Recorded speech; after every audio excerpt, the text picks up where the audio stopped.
moi contentos de estar aquí en Monforte. O primeiro agradecemento Estamos de petit comité, pero normal, pero dá igual, o entusiasmo non nos lo saca ninguén, nunca nos lo vai sacar ninguén. O primeiro agradecemento vai para ti, Rocío, para a librería Pelayo, pola tua implicación. Eu sei que és un referente na zona, totalmente. Eu agradezoche moito a tua presencia aquí e que por medio túa que fixeras os medios para estarmos aquí. Agradecerlle ao Concello de Monforte que nos cedese esta biblioteca, esta Casa da Cultura, mellor dito, que leva o nome dun ilustre monfortino e un escritor que foi merecente dun día das letras galegas que morreu prematuramente. Ben, nosotros dos, decía Fernanda que o protagonismo é meu, eu digo que o protagonismo é dela, bueno, o protagonismo é dos dous, non? Nosotros somos dous traballadores sociais, somos amigos, compañeros e residentes en Lugo, como dirían no 1, 2, 3 de hai uns anos, non? Fernanda agora, bueno, pois, hai uns anos que pasou a mellor vida porque está xubilada, eu ainda sigo cotizando a Seguridade Social. Domiña. Entonces... É unha invalidez, non é unha invalidez. Exactamente, pero sigues válida para moitas outras cousas. Entonces, nosotros tiñamos inquietudes por escribir, tanto ela como a mí, tiñamos certa experiencia, pero un pouco informal. Eu colaboraba en artigos con un xornal da Terra Chá, eu nací en Begonte, resido habitualmente en Lugo, como decía, pero foi a través da participación nun proxecto literario chamado En Creativo, En con M, auspiciado pola Asociación Lucense de Esclerose Múltiple. A Lucén. A Lucén. Entonces, aí traballaba e traballa un compañeiro e amigo noso, traballador social, Alejandro Rodríguez Robledillo, que tamén é escritor de verdad, que xa leva 3 novelas. Entonces, foi a raíz de participar nese proxecto en creativo que foi como un impulso para nosotros, non? Que nos deu a impulsión para lanzarnos a publicar. Empezámonos a presentar a concursos e, sorprendentemente, obtivemos algún que outro premio relativamente importante, non? Entón, bueno, pois eso foi un acicate, como decía, un auténtico impulso para dicir, oye, pois témonos que lanzar, non? E o propio Alejandro decíanos nas súas clases, hai un verbo en castellano que é hilvanar, ele decía, tenéis que hilvanar unha historia, de principio a fin, non solamente algo moi concreto, un relato, exactamente, senón crea unha historia, empeza e remata, non? Entón, bueno, pois, no meu caso, eu publiquei A Marcha de Anxo en galego e agora está publicada en lingua española, La Marcha de Anxo, porque, bueno, era unha demanda que tiñamos nosotros, pois, de outros compañeros traballadores sociais de outros puntos do Estado español que nos decían, jova, pois queremos ler as vosas obras, pero claro, queremos ler e entendelas, e o noso galego pois non é suficiente, non?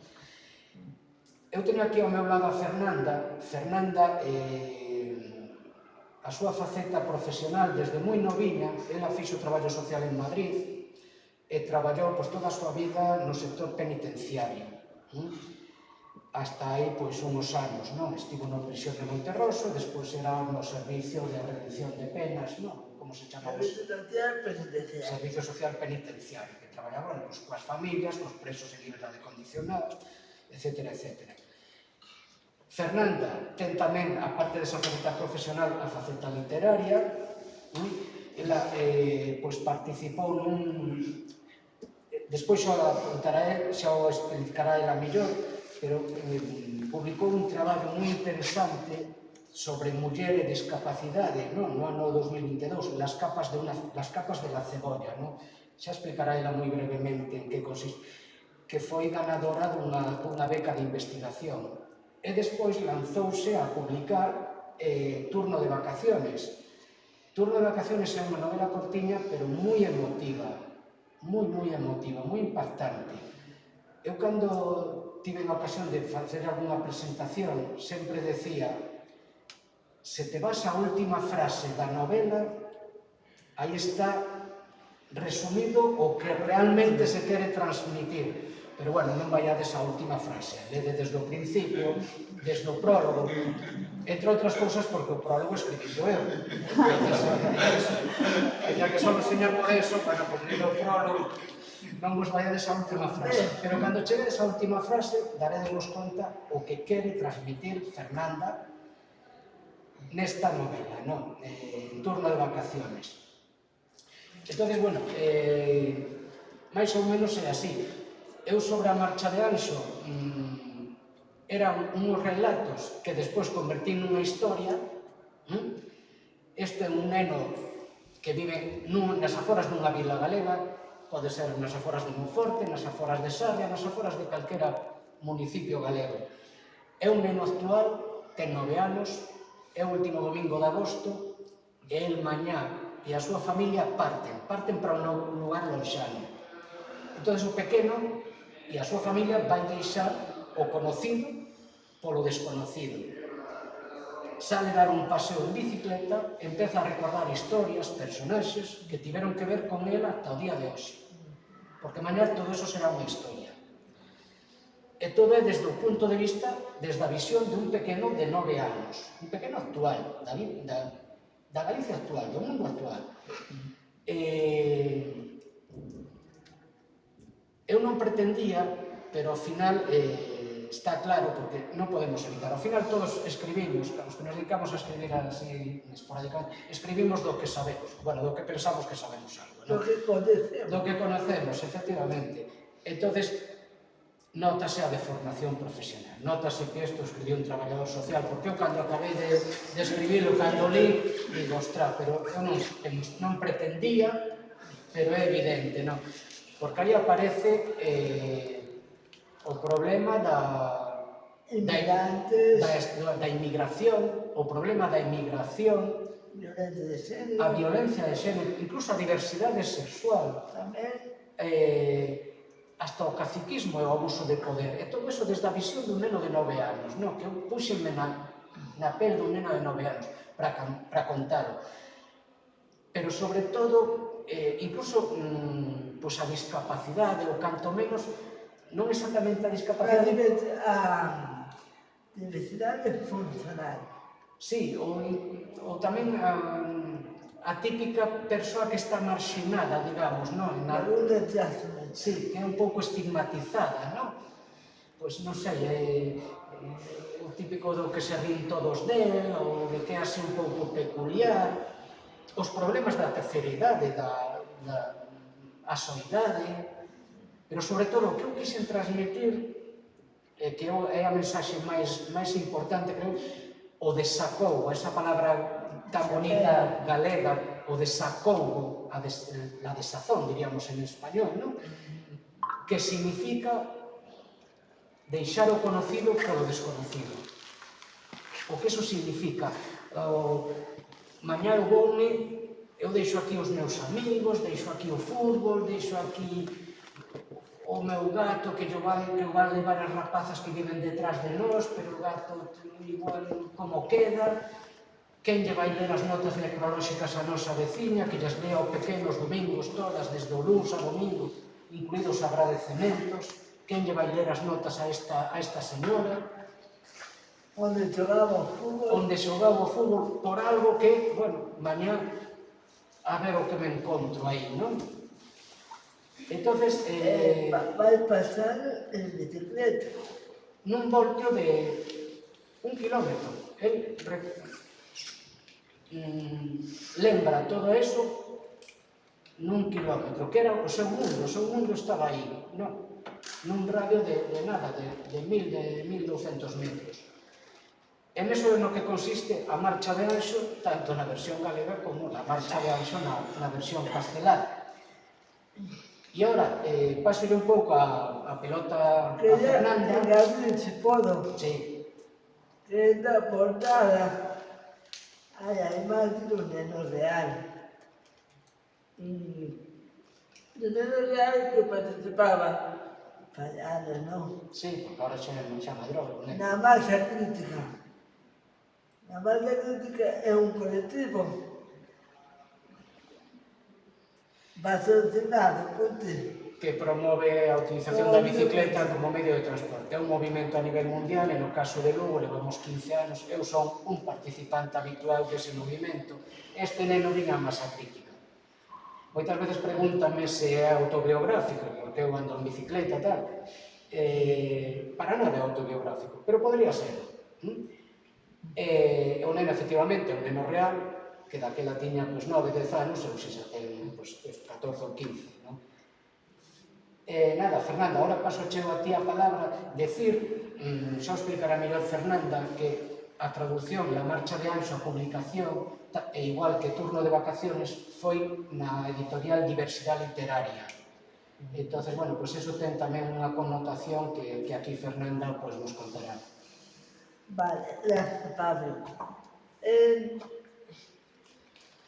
No participamos nun obradoiro de escritura creativa que se llamaba En Creativo. E o primeiro que nos dixo o profesor foi: hai que participar en concurso, en certamen, para romper co pudor de publicar o que escribes.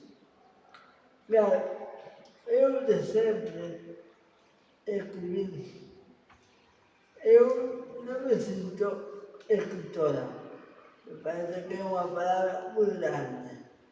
Eu sinto-me escribidora, que escribo.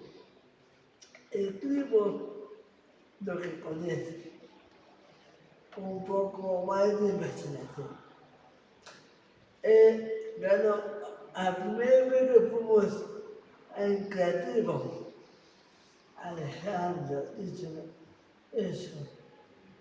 Claro, pero hai tantos concursos, tantos certames, que cal elegimos. Ensinounos unha maneira de elegir. Entonces, entre todo a amalgama de certames, concursos, eu internet, en Facebook, veía que tanto me entende, ves? Sí. Vale. Bien. Yo veía que había una editorial que se llamaba Universidad Literaria y que cada poco tiempo sacaba un concurso de microrelatos, que es un estilo de texto que en el Creativo trabajamos mucho. Conta unha historia con desarrollo, un nudo de debate en pouca palabra. Parece muy sencillo, pero no lo es, porque tiene que contar una historia. Entonces trabajamos esa técnica en el grupo. Y yo veía que esa editorial hacía publicidad de varios concursos de microrelatos o relatos cortos de muchos temas.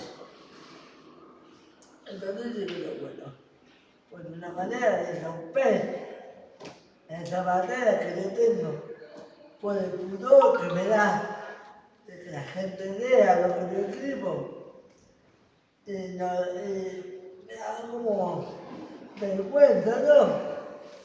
Pues una manera es lanzarme a ese concurso. Entonces empecé a escribir, empecé a participar. Ganar, no gané ninguno, o sea, no fui ganadora, pero en algún caso fui finalista. Y algo bueno que tiene esta editorial es al ganador lo publica en un libro, pero a todos los finalistas que ellos consideran que tienen textos de calidad, lo publica en una recopilación de textos.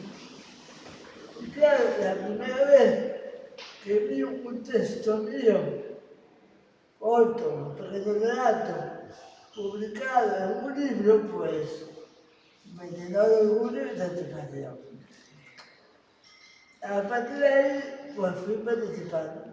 También participé en otros certámenes, uno de la UNED, gallego, etc. Otra universidad que es muy conocida aquí en Bopote, pero que es a nivel nacional, que se llama Auxilia. Bueno, ahí gané algún concurso. Vale, fui enviando, porque así cogí la práctica de escribir, porque es un oficio. Para escribir hay que ponerse a escribir. Delante de una pantalla de blanco, delante de un folio blanco. Pero hay que ponerse, hay que dejar tiempo y hay que practicar ese oficio. Entonces cogí una dinámica y pasado un tiempo, ya 2 o 3 años, yo ya había publicado una investigación social que hice en plena pandemia. La pandemia, como tuve que estar confinada bastante tiempo, había estudiado el grado y el posgrado de trabajo social, donde había aprendido a hacer investigación social, sobre todo investigación cualitativa. Y una técnica que se utilizaba mucho son las historias de vida, que son relatos que te va contando gente y que vas entrevistando. Y lo hacía por videollamada. Entonces yo, en la última época de mi trabajo, trabajé sobre todo en violencia de género. Me había especializado en violencia de género.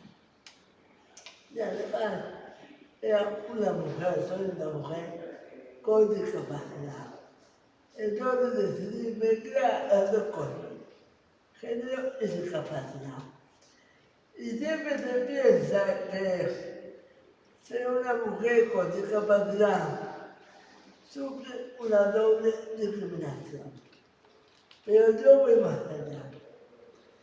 Si ponemos discapacidad como un círculo y género como otro círculo, cuando confluye hay una intersección.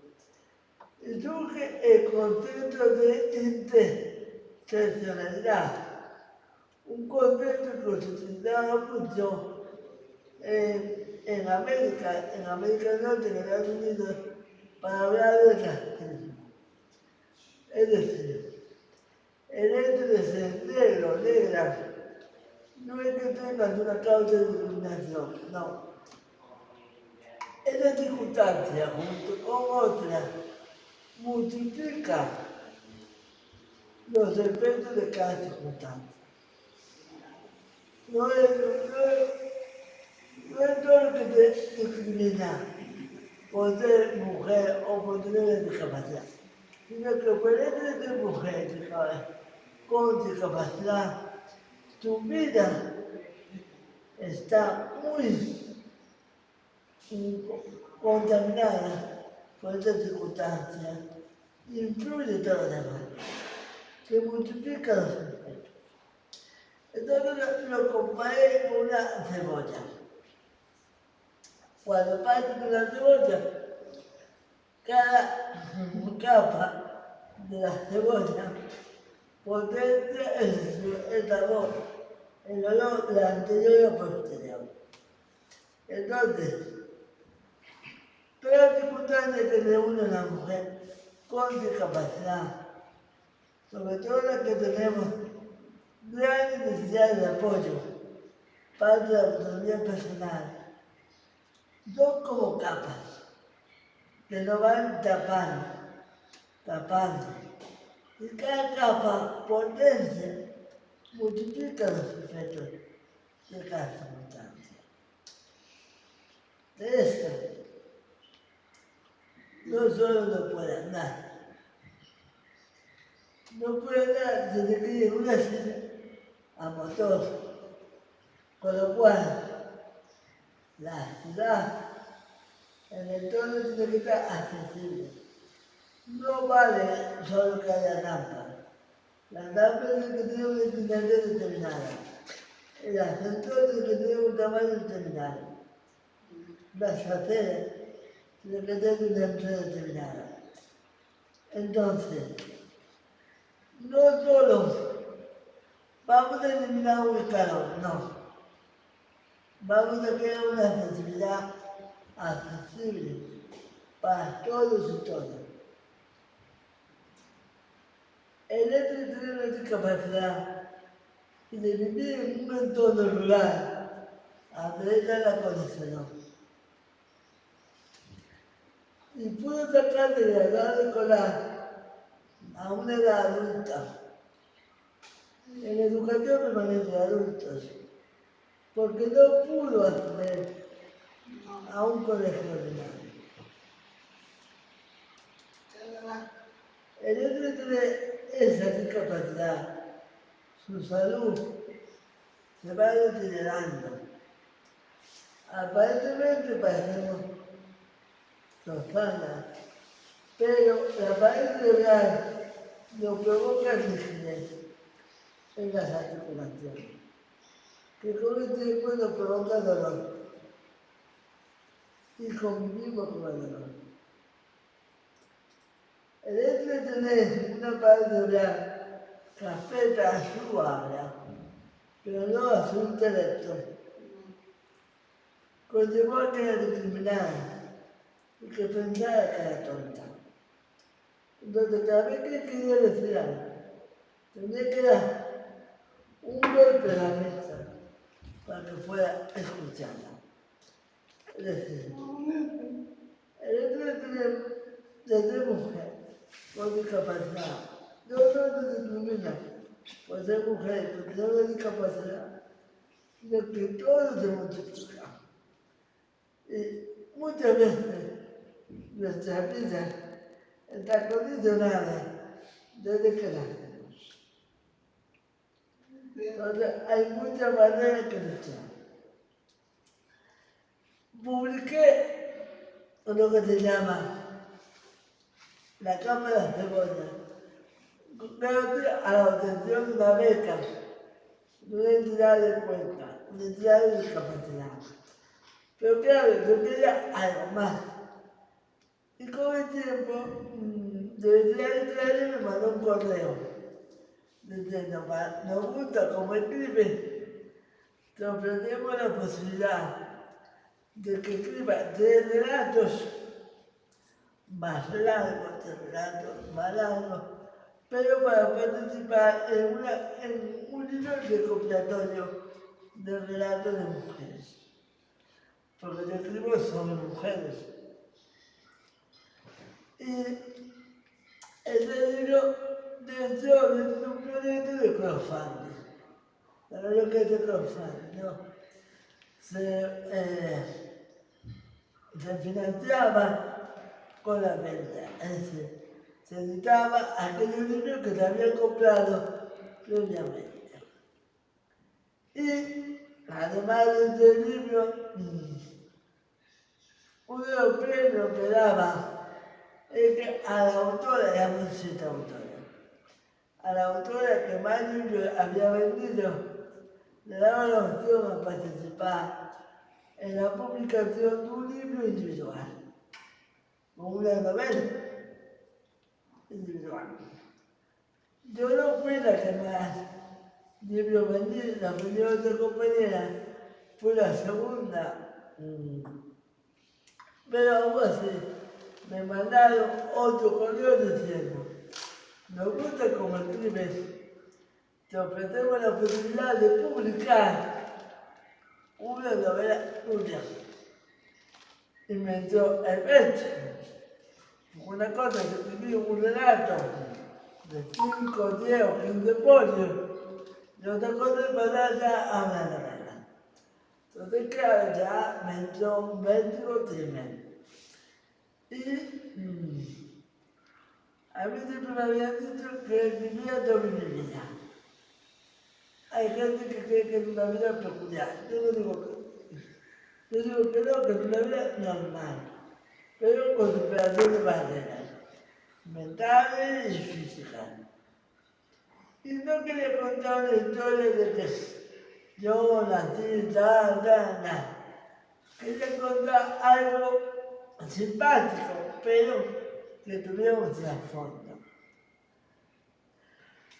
Entonces yo tenía un pequeño relato y digo, bueno, el relato te le meto más Chicha. neta. Pedí consejo a Pablo, a mi amiga Marja, pues igual puedo sacar una novelita. Una novelita, le digo novelita porque no llega.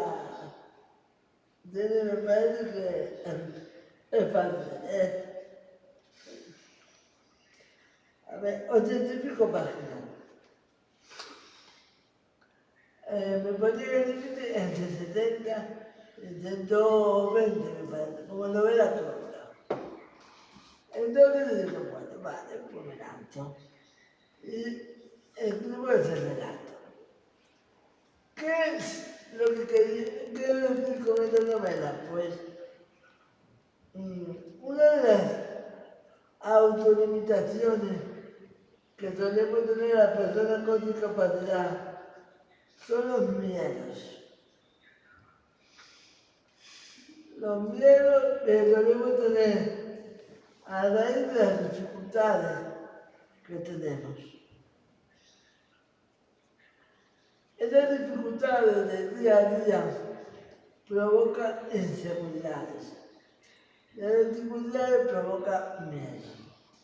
Y el miedo, cuando es un miedo ante una amenaza real, sirve para algo, para protegerse una misma o para unir. Pero cuando el miedo te paraliza, te bloquea, te limita, te autolimita, entonces estamos hablando de una barrera. Lo que te conté de una manera simpática, no rollo.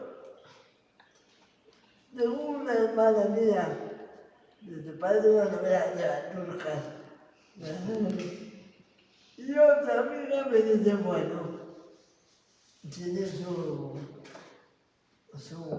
punto. Hay sus profundidades, ¿no? Porque, bueno, entonces, yo no quería escribir ningún tostón, quería escribir algo ameno, divertido, sencillo, pero que dijera algo que gustara un poco. No pretendo crear una obra literaria ahí, no, sino contar una historia. No es autobiográfica, pero sí hay cosas que me pasaron a mí y que conozco de otras personas. Entonces las expané. Y me lancé a ello. Y esto es lo que más o menos puedo contar. Claro que sí. Y bueno, yo... Antes olvidéme, creo que me olvidei, porque hai un dato sobre Fernanda que xa non, creo que non falta decir.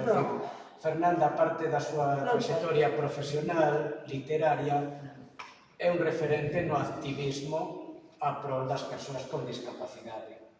Creo que en Lugo, capital, na provincia de Lugo e no conxunto de Galicia. Ela formou parte das xuntas directivas de asociacións emblemáticas e aí estivo sempre dando, como dixo ela, porque eso de sacaches mamío de petar na mesa. Ela tamén é mon pai, Teresa seguro que tamén. Tamén mon pai era tita. Fernanda era a primeira que coincidías nunhas xornadas con ela, levantábase do seu sitio e ali petaba no asiento de diante, que a veces petaba o compañeiro ou compañera que estaba, tamén lle daba pero con toda a vehemencia propia dela, pois sentaba a cátedra, non? Nunca parou de facelo desde o primeiro momento, e aí aparece, en turno de vacaciones, aí aparece esa Amanda que ten, curiosamente, certos rasgos, certos trazos da súa autora. Igual é unha mera coincidencia, ou igual non. Eso dixémolo aí, verdade? Que non se pode saber todo, ni se pode hacer todo. Eu recomendo ler Amanda de Ancho. Eu recomendo ler Turno de Vacaciones. Para unha persoa de Galicia, recomendo en galego. É un galego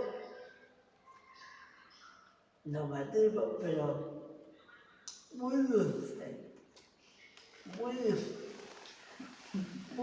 de cotidiano, moi en castellano tamén está bien. A mí me recuerda algo al Camino, a novela Camino, pero Salvando con as distancias. Con distancias. Por a mí no traballar, cando me publiquei, chamábanme de Libes para vacilarme. De Libes castellano. Xa me gustaría. Pablo é galego. Non, é que me decían, escribe calquera, é certo, escribe calquera. O papel aguanta cualquier cousa. Pero tamén fala calquera, non todo o mundo convence. Mira, eu podo decir que publicar un libro non é unha tarefa fácil, porque non é só escribir, é editar, corregir, maquetar, publicitar. E logo, o beneficio é máis o beneficio de que O beneficio é este, coñeza para a nosotros túa é este. obra. O beneficio é este, vamos. Eu non vou falar mal de nadie. Que bueno. Non quero falar mal de ninguén, pero nas redes vexo, por exemplo, dar publicidade a traballo, é un traballo de certas persoas, algunha con discapacidade, pero que non é un libro, é un conjunto de follas encuadernadas. É un traballo, pero non é un libro. Un libro tiene su código ISBN, su código de barras, lo que marca legalmente. Detrás é un editorial. É unha cousa bastante seria. A mí sigue gustándome ler en papel. O debut non. É como con un ebook parece que estou traballando. Eu prefiro deixar o ordenador para facer traballo. É un libro levalo á cama, ao sofá, ao váter, e ler. É como a prensa, que nin punto de comparación. E teu, é algo que toca, que hueles e que ves. Se na parte de ancho, o importante da portada, tamén ten ilustracións que fixera unha compañera nosa, esa é a unha. Sí, Paula, como se chamaba Paula, agora non me vou acordar do nome da Paula.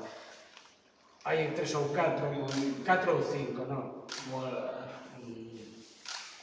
Este é o, digamos, o protagonista, este é unha das, tamén, é a señora Plácida, que era a señora veciña de Anxo que lle lía as esquelas. As esquelas de progreso, non? No periódico. Que sempre estaba esperando a que chegaran os nenos e sacaba do refaixo e daba unhas galletas.